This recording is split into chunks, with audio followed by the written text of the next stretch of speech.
Hi, I'm veteran film critic Cole Smithey. Miraculously, I am the only film critic on the planet who sees Lady Bird for the mediocre movie that it is. You can make of that fact what you will, but it seems that I'm the only film critic that you can come to for the litany of faults that Lady Bird possesses.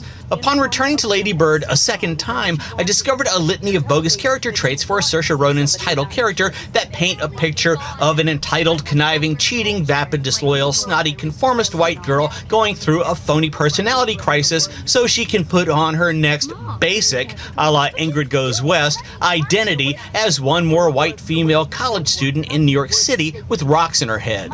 Lady Bird's objectives of getting laid and going to college far away from her parents are the plot engines that drive this film's narrative.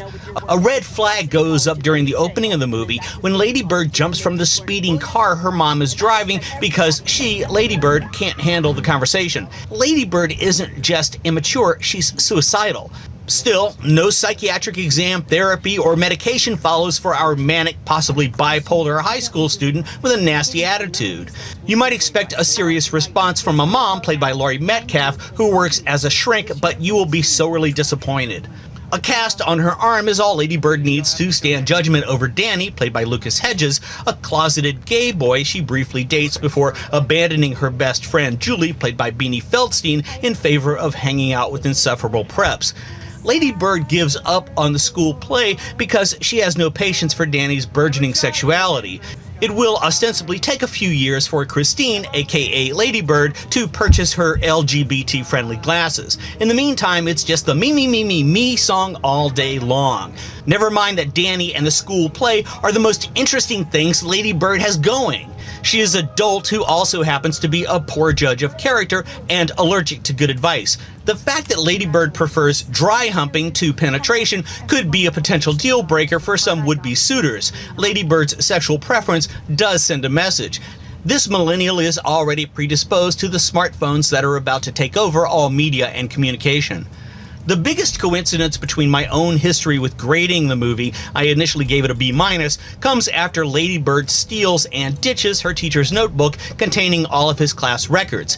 Lady Bird's expulsion-taunting subterfuge allows her and her fellow students to tell the teacher his or her current grade based on the honor system. Lady Bird lies in order to squeak her grade from a C+ or a B- to a B.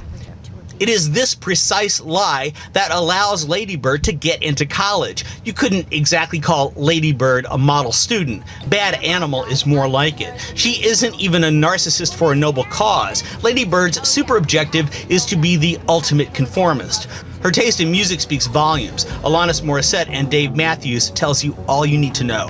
The story is set in 2002, before there were surveillance cameras everywhere. If Lady Bird pulled such a stunt in 2017, she'd be expelled from school and going to community college in her parents' backyard. So it is that cracks spread far and wide in our anti-heroine of limited ethical and intellectual abilities.